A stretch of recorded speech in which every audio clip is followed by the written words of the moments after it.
저희 연합뉴스TV가 마련한 국회 오픈 스튜디오에서 정치부 기자들이 생생한 총선 소식 전해드리고 있는데요. 마지막으로 연결해서 현장 분위기 살펴보겠습니다. 임혜준, 이은정 기자 나와주시죠.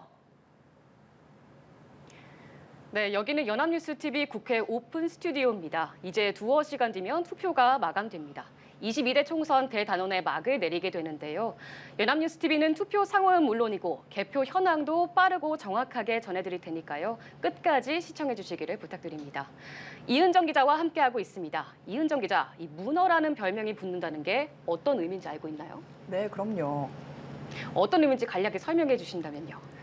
이게 해외에서 월드컵 축구 결과를 놀랍게도 잘 예측하던 문어가 화제가 되면서 미래를 잘 맞추는 이른바 점쟁이들에게 붙는 별명으로 저는 알고 있습니다. 네, 맞습니다. 최근 정치권에서도 문어가 등장했다는데 이게 무슨 얘기죠? 네, 그렇습니다. 민주당 김민석 상황실장 이야기인데요. 지난 주말에 끝난 사전 투표율을 0.02%포인트 차로 맞춰서 화제가 됐습니다. 민주당은 사전투표 시작 전에 사전투표율 31.3%, 최종 투표율 71.3%를 목표로 하겠다고 공언을 했는데 이게 실제로 거의 정확하게 맞아떨어진 겁니다. 네, 김민석 상황실장, 김문어는 사전투표율 거의 비슷하게 맞췄는데요. 문어로 불리는 분이 또 있습니다. 지난 21대 총선 민주당 의석수를 정확히 예측한 엄경영 시대정신연구소 소장인데요. 엄 소장, 이번엔 국민의힘, 여당이 과반 승리할 것이라고 예측했습니다. 다수의 평론가들이 민주당의 과반 의석이란 예측을 내놓고 있는 상황에서 엄 소장이 여당 승리를 내다보면서 이 엄문어의 예측도 통할지 주목됩니다. 이렇게 선거를 자주 하다 보면 이런 분석력이나 예측력도 상승하는 건가 싶기도 한데요.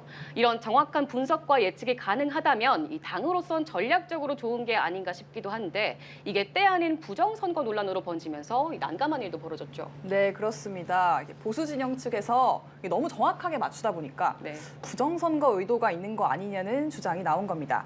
대표적 인물이 황교안 전 미래통합당 대표인데요. 지난 총선에서도 부정선거가 있었다고 주장을 해온 분인데 이번에도 민주당 목표치대로 나온 사전투표율이 과연 우연일까 싶다면서 부정선거 세팅값의 결과인지는 본투표가 끝나면 알게 될 거라고 말했습니다. 네, 민주당도 반응했을 것 같은데요. 네, 맞습니다. 단박에 황당하다는 입장을 내놨는데요. 31.3%라는 숫자가 지역구 기호 1번 민주당, 그리고 민주당의 비례대표 위성정당 더불어민주연합 기호 3번을 찍어달라는 의미에서 1과 3을 조합해 내놓은 숫자인데 이게 공교롭게도 맞아떨어진 거라는 설명도 덧붙였습니다.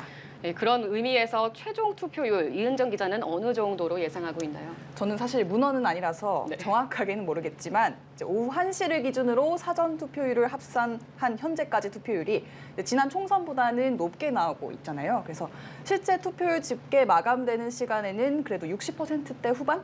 70% 가까이 육박할 수 있을 것 같다는 생각이 듭니다. 네, 이번 총선 투표율이 마의 70% 벽을 넘어설지 관심이 쏠렸는데요. 대통령 선거에선 직선제 도입 이후 80%대까지 기록이 있지만 늘상 총선은 그보다 낮은 수준이었습니다. 민주화 이후 총선의 경우에는 1992년 14대 총선 때 71.9%를 기록한 게 마지막이고 이후로는 70%를 넘어선 적이 단 한 차례도 없었습니다. 이번에 넘는다면 32년 만이라고 하네요. 그래도 이번 선거에서 이제 70%가 넘을 거란 기대감을 모았던 이유가 사전투표율이 총선 기준으로 역대 최고치를 기록했고 선거 전 자체가 양당 모두 지지층을 총결집하는 양상으로 흘러가지 않았습니까? 그래서 여야 모두 투표율이 높아야 이길 수 있다고 지지자들을 독려하고 있으니까요. 이번에는 2030 세대와 부동층이 얼마나 많이 참여했는지가 승부의 관건이 될 것 같습니다. 네, 이번 선거에서 역대급 기록한 게 또 하나 있잖아요. 바로 투표용지인데요.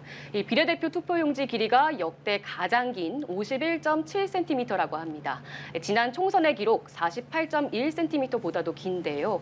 선관위가 쓰는 투표지 분류기가 최대 34개 정당까지만 처리가 가능한데 이번엔 38개 정당이 후보 등록을 했습니다. 이 때문에 100% 수개표 작업이 이뤄지게 됩니다. 네, 그러다 보니까 이번 선거에서 또 최장을 기록하게 될 거로 예상되는 게 바로 개표 시간인데요.